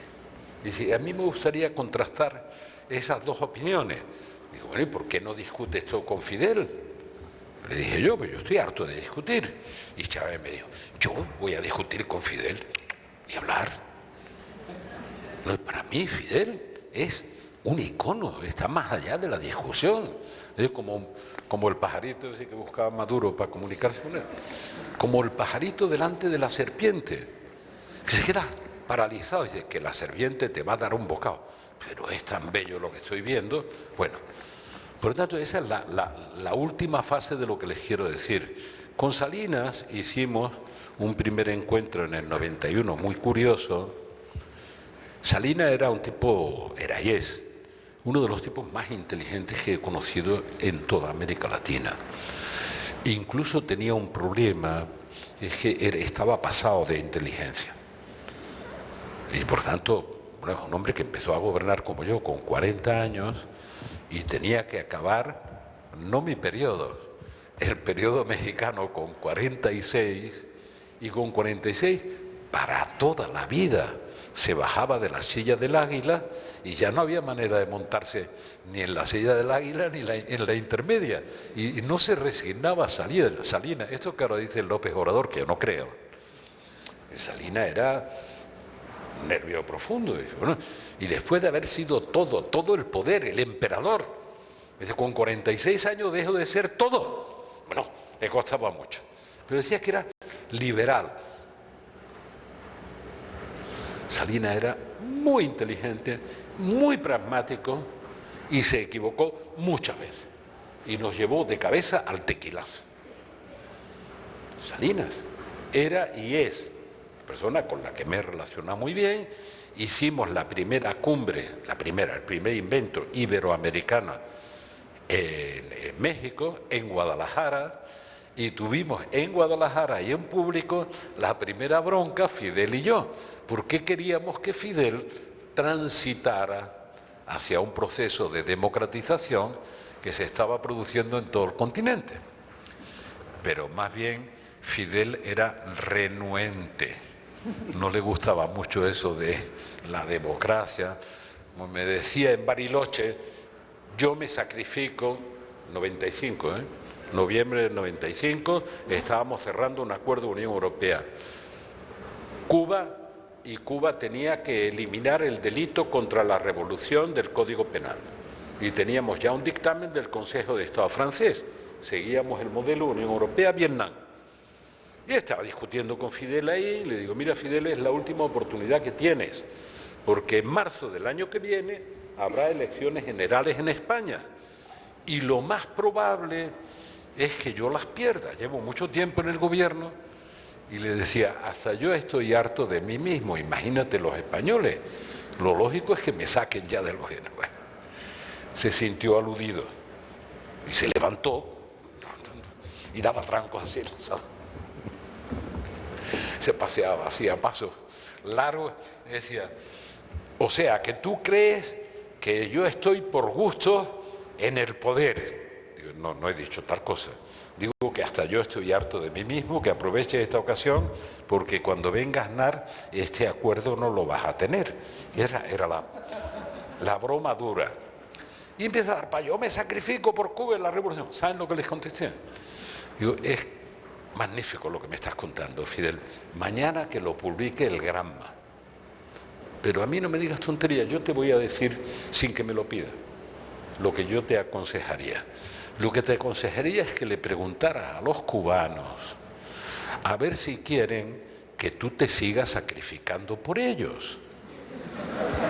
Porque llevas tantos años sacrificándote que imagínate que la criatura de pronto dice, no hombre, vamos a darle la oportunidad de que este hombre descanse. Y entonces yo te invito, te vienes para España, no te preocupes, y descansa. Ya no te... Se puso, ya lo podéis imaginar. Bueno, no hay síntesis de verdad de esos contrarios. El fracaso de todas las integraciones latinoamericanas es que las propuestas son casi siempre ideológicas. No son de principios compartidos por todos, que son los principios de democracia, derechos humanos, Estado de Derecho, eso pueden compartir por todos, ni son prácticas desde el punto de vista de las reglas de juego, de las relaciones de comercio, de las relaciones económicas, son ideológicos. Y cada vez que se haga un intento de construcción ideológica del signo A o del signo B, se va al traste. Yo nunca he gobernado, y he gobernado casi 14 años, teniendo como interlocutor en Alemania al partido de mi cuerda, al socialdemócrata. Siempre era el partido democristiano de Helmut Kohl. Entonces, si hubiera sido ideológica la construcción europea, pues no hubiera sido compatible. Y con Kohl trabajé extraordinariamente bien. Y con los laboristas británicos casi siempre mal. Y si fuera con el Corbyn actual, que está proponiendo una utopía tan regresiva como la de Johnson, pues no me entendería en absoluto. Por tanto, no es ideológico, por favor. Y hasta que no comprendan que esta construcción de espacios regionales no puede ser ideológica, por eso hablaba de Fidel, pues decía, mira, tiene que haber una cierta homologación de reglas de juego. Ahora, tú no puedes integrarte con otro que manda como dictador arbitrariamente. Tiene que ser con gente que institucionalmente respete las mismas reglas. Uno puede ser más a la izquierda, más a la derecha. Presidente, se nos va acabando el tiempo. Había una pregunta ahí, yo he pedido que me las muevan un poquito para ver si hay cosas distintas, pero había una que me gustaba dada la vuelta, ¿no? Alguien preguntaba los 3 errores que más crees, presidente, que se cometen en gobiernos de América Latina, pero a mí fíjate que me gustaría más saber qué cosas crees tú que se han hecho últimamente bien en América Latina. Miren, no sufran. América Latina, a pesar de todos los líos que estamos viviendo, a pesar de todos esos líos, está mucho mejor que el sufrimiento de hace 40 años. Mucho mejor, claro. Los que no han vivido y no han soportado a los Pinochet y compañía, hombre, a algunos les toca ahora soportar a los Maduro y a los Ortega, pero no han soportado a los Pinochet y a esto. Claro, ya no tienen vivencia de eso. No, esta región ha avanzado muchísimo. Hay algunas cosas de estas que uno no debería explicar en esos términos. Si uno tiene que pagar un 40% más del valor del inmueble que compra en el centro de Buenos Aires, cosa que ocurría hace 30 años, un 30 o un 40% más del valor del inmueble en función de que tenga o no una línea telefónica, eso no funciona. Si tiene una línea telefónica, ahora están todos con móviles, ¿no? Pago un 30% más de lo que vale el inmueble de al lado que no tiene línea telefónica y es idéntico. Bueno, América Latina está, olvídense, está mucho mejor en términos generales, pero claro, hay muchos desajustes, se cometen muchos errores. Aquí en España, a mí me están preguntando, ¿hay una polarización en España? Sí. En España, ¿qué hicimos hace 40 años? Entre los que venían del franquismo, como Adolfo Suárez y compañía, y los que cuando empezamos a reunirnos con Adolfo, como yo todavía tenía una petición, estaba en libertad provisional, y tenía una petición de cárcel de 8 años, era una cosa como ridícula, ¿no? Pero bueno, era así, ahí estábamos, hablando de este rollo. Uno se suponía que teníamos legitimidad democrática, pero todavía no habíamos pasado por las urnas, y los otros querían transitar de la dictadura a la democracia. Bueno, hicimos un pacto que lo podéis llamar como quiera, de reconciliación, con una constitución que nos sirviera a todos, y para que sirva para todos tienes que renunciar al irredentismo de cada parte, no a tus convicciones. Yo nunca renuncié, pero yo no quería imponerle a los demás mis ideas, no quería. Yo quería luchar por ellas y presentarme democráticamente para decidir. El pacto era lo que llamo, lo diría, da igual, ahora en Colombia o la semana pasada en Argentina con la grieta y toda esta historia, era perimetrar aquello con lo que no íbamos a enfrentarnos para darle a España un horizonte de previsibilidad y de seguridad de medio y de largo plazo. Así que hicimos una broma que eran los pactos de la Moncloa, que tenían un contenido real más otro contenido simbólico, que es que nos podíamos poner de acuerdo entre Carrillo y Fraga, entre el comunista que venía del exilio y Fraga, que venía de ser el ministro del Interior de Franco, bueno, o el ministro de Información. Acuerdo de la Moncloa, pacto constitucional y incorporación a Europa. Cuando yo consigo acabar el tratado de adhesión, España fue el único país, hasta el día de hoy, de los integrantes de la Unión Europea, cuyo Parlamento votó por unanimidad el tratado de adhesión. Por unanimidad. No éramos los mismos, que había cada venado de una parte y de otra en el Parlamento, pues todos. Bueno, imagínense, ese perímetro, ese perímetro, no teníamos que estar de acuerdo en todo, porque ahora todo el mundo dice, no, consenso para todo. Puto, qué aburrido, ¿no? Que todo el mundo piense igual. Si eso no pasa más que en la dictadura, de la paz de los cementerios. Aquí la verdad la tengo yo. Bueno, con ese perímetro hemos estado 40 años modernizando España, sentando las bases del estado del bienestar, poniendo en marcha algo que ayer decía Duque. Decía, España está en algo más de $30.000 per cápita y Colombia en 7.500. Bueno, pues cuando hicimos esos pactos, España tenía exactamente el mismo producto per cápita que México. El mismo. Les repito, el mismo. Cuando llegue al gobierno, nuestro producto por habitante en el 82 era el mismo de México. Simplemente. Y en España, les juro que no hubo nadie que encontrara petróleo. Debe ser que no lo hay. No encontramos riquezas naturales, debe ser que no las hay. Lo único que sabíamos exportar durante 2 siglos era gente, o por razones políticas o por razones económicas. Como dice un gran amigo y mejor historiador, la madre patria ha sido muchas veces madrastra para sus hijos. Así que solo sabíamos exportar gente. Y ahora exportamos de todo. Y tenemos, como decía el presidente Hugo, más de $30.000 per cápita. Y un sistema. Es muy desigual la sociedad. Pero si te pones enfermo, tienes un sistema de salud que es de los 3 mejores del mundo. Así que no te preocupes. Incluso no te preocupes si vas de paso por allí y te tropiezas en la acera y te llevan a urgencia. Primero te van a curar y después te van a preguntar quién eres. Bueno, eso lo fuimos haciendo durante 35, 40 años. ¿Se podía haber hecho mejor? Sin duda. Sin duda. ¿Se podía haber hecho peor? Sin duda. Y para eso tenemos 2 siglos de historia atrás, para demostrar que nos podemos equivocar. Entonces, ¿hay una nueva generación al cargo? Sí. Y lo único que les pido, por Dios, créanlo, no creen divisiones ficticias que cerramos hace 40 años.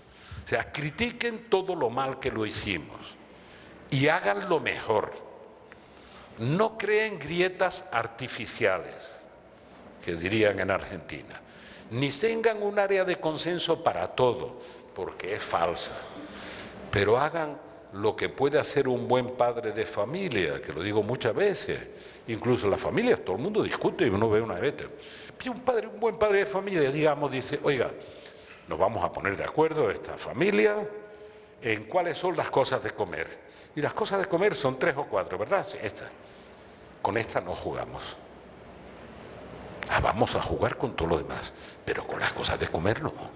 Entonces en España estamos deshaciendo lo que hicimos cuando pactamos. Para mejor, pues no tiene pinta de que sea para mejor. Yo me gustaría que fuera para mejor. De momento me gustaría que hubiera gobierno. No solo investidura, ¿eh? Investidura es una votación. Es que me gustaría, después de la investidura, al mes siguiente, al año siguiente, hubiera gobierno. ¿De verdad no te quieres presentar? Sí. Aquí, yo voy a presentar aquí. Bueno, yo creo, presidente, que lo vamos a dejar aquí. Llevamos ya casi 2 horitas. Hay miles de preguntas. A mí esta... No sé. Aquí democracia representativa y directa. Claro, es que esta me parece muy interesante. De eso estaba hablando Fernando Enrique ayer en Oxford. Porque fíjate, presidente, y ya, bueno, pues para, si quieres la última o no, luego sigues, pero si quieres. Pero antes decías, no culpemos a la democracia de lo mal que lo hacen los gobiernos, ¿no? Vale, pero entonces, del Brexit, del referéndum para el acuerdo de paz en Colombia, de Trump, ¿a quién culpamos? Porque sí, eso no es de abusar de la democracia, porque esos son procesos, o sea, Trump es que puede volver a salir. Sí, bueno, claro, yo estoy pidiendo que vuelva a salir, que acabe la faena. Pero, no, de la ironía entonces, con las cosas de comer, no. O sea, a ver si alguien no la va a entender. No, lo está diciendo de broma. Esas no son solo las cosas de comer de los Estados Unidos. Es que son las del mundo. Trump se ha empeñado, con en América primero, en liquidar el carácter de primera potencia del mundo de Estados Unidos. Está cortando todas las relaciones comerciales, creando mecanismos de protección y de no sé cuánto y no sé qué. Los últimos con Argentina y Brasil, petróleo, el acero y el aluminio y no sé qué y tal.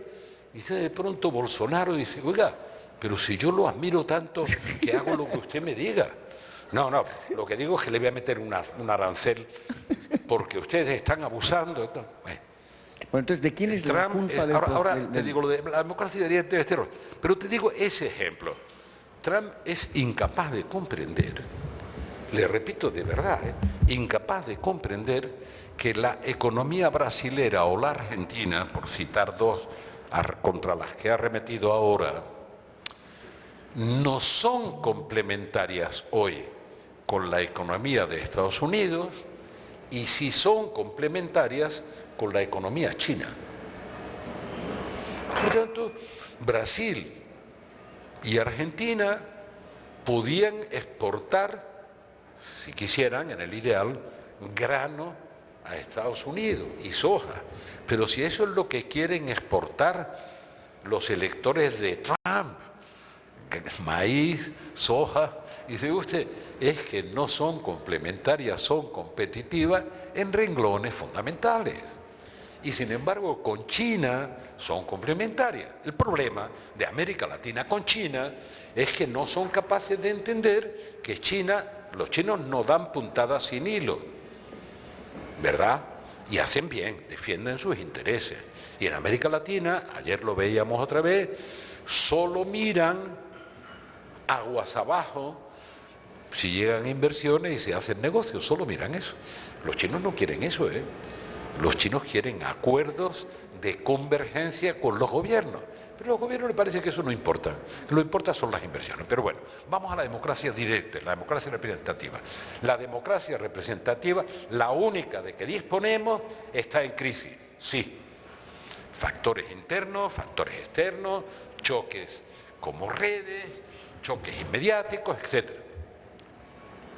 Por tanto, tenemos que reformar, fortaleciendo y reformando la democracia representativa.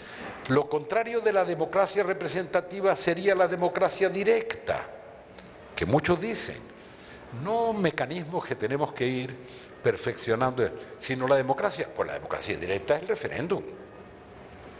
Esa es la democracia directa. El Brexit es democracia directa. Cameron llamó a los británicos porque tenía un problema de partido. No tenía un problema Gran Bretaña, él tenía un problema de partido, como conocía a Margaret Thatcher, y bueno, nos peleábamos en los elementos y nos llevábamos bien a la vez. Margaret Thatcher nunca hubiera hecho esa pavada, nunca. Y este hombre decidió quemar la casa para salvar los muebles, y se quedó sin casa y sin muebles. Hace falta. ¿De quién era la responsabilidad? De los británicos de mi edad, que fueron los que votaron en favor del Brexit, que decidía el futuro, que no era el de ellos. Pues a mí me quedan 3 telediarios de las jóvenes que no querían irse de la Unión Europea porque quieren libertad de tránsito, porque quieren moverse sin trabas, porque quieren intercambiar. Bueno, entonces los viejos como yo, los que más ayuda recibían de la Unión Europea, deciden el futuro de los que tienen futuro, no como ellos, que no tienen futuro, que nos queda poco. Bueno, ese referéndum de verdad es un ejercicio de democracia directa.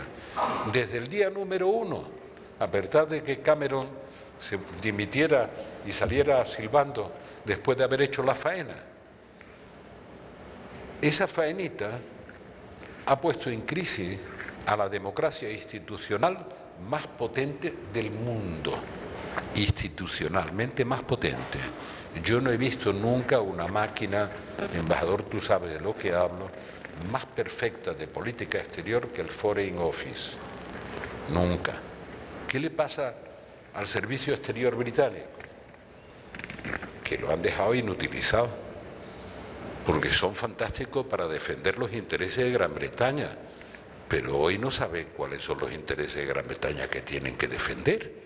Esa es la faena que han hecho los políticos. El Ejecutivo británico propone acuerdos con la Unión Europea de desenganche y el Parlamento consigue mayorías para destrozar toda la propuesta del Ejecutivo. Son mayorías, son coaliciones negativas, mayorías contra lo que propone Theresa May. No son mayorías para que alternativamente el Ejecutivo haga lo que el Parlamento le dice, porque no se ponen de acuerdo en la alternativa y empiezan a dudar y a repetir, hay que hacer otro referéndum. A ver si por casualidad sale al revés, salvo Corbyn, que adoran mis amigos socialdemócratas y laboristas, y que dicen, no, yo propongo hacer un referéndum para que se unan los británicos, y les prometo que yo seré neutral. Digo, ¿ah, sí? Espérate. O sea, que si dicen que no, tú no estás afectado porque eres neutral. Y si dicen que sí, tampoco estás afectado. Tú eras neutral. ¿Ustedes creen que un líder político puede hacer una propuesta de referéndum y decir que será neutral? Pues si eres neutral, vete para tu casa y no vote. ¿Cómo puede ser que...? Bueno, entonces, la democracia directa, la refrendaria, ahora se debería hacer otro referéndum para el Brexit. Imagínense que sale al revés. Los que ganaron primero y pierden después, querrán un desempate, ¿no? Una tercera oportunidad. Dicen, no, es que yo gané, ahora me lo quitan. Pues que me lo vuelvan a ofrecer. Y así nos podemos llevar toda la vida, sin gobierno, sin parlamento y sin tomar decisiones. Como diría en España, y le dije a Rajoy el día 4 de octubre, que seguimos gobernando con los presupuestos de tu ministro Montoro. Con los presupuestos, todavía estamos con los presupuestos de Montoro y ya la gente se ha olvidado de Montoro. ¿Cómo es posible? Bueno, mira, a mí me preguntaron, hay que tomar decisiones. A mí me preguntaron, ya estaba harto, me preguntaban los periodistas 20 veces todos los días cuando íbamos a ganar, y ganamos de mucho, ganamos con 202 diputados de 350. Y al final, los periodistas se daban una y otra vez. Yo tenía un amigo que era muy amigo mío y que hacía de conductor, que se fue en ese momento, se fue a vivir a Sevilla, Juanito Larcón, que todavía lo cito cada rato, que era muy amigo, y que se interfería en las conferencias de prensa y daba sus respuestas. Todos son buenos. Usted dice que el paro y el terrorismo son los más grandes problemas de España. ¿Y usted qué respuesta tiene para eso? Y Juan Alarcón era el predecesor de los políticos tuiteros. Y aparecía detrás de mí y le decía a la prensa internacional, pues eso está chupado, es muy fácil. Dijo, ¿cuántos terroristas habrá? 500, ponte 500. Y dice, ¿cuántos parados tenemos? 2 millones. Ponemos a todos los parados a buscar terroristas y acabamos con los dos problemas. Esa es la política de Trump, ¿vale? Entonces era la de Juan Alarcón. Y decían, ¿y usted qué pretende hacer con España? Me tenían aburrido, ¿eh? Y la respuesta que calmó las preguntas, digo, mire usted, solo quiero que funcione, yo quiero que España funcione. Esa frase se hizo famosa internacionalmente. Quiero que España funcione. Puta, qué pretensión, más poco. Épica. Dice, ¿cómo le pone usted epopeya a eso? Digo, pues el día que consiga que todo el mundo tenga acceso a la salud, aunque no tenga recursos, entonces usted no notará que la epopeya es esa. Presidente. No la gritería. Muchísimas gracias. De verdad.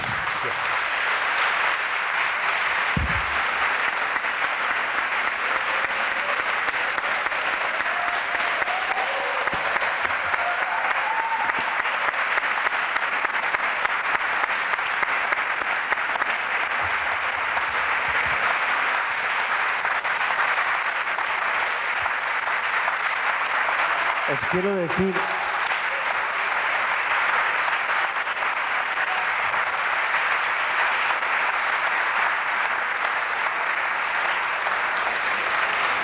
Mirad, calmaros. Y además ahora no lo repitáis. Mira, lo único que de verdad me interesaría hacer el resto de lo que me queda de vida es estar horas y horas, no me cuesta nada, con la gente joven como vosotros. Lo único. Lo demás, pues como dirían en México, me vale madre.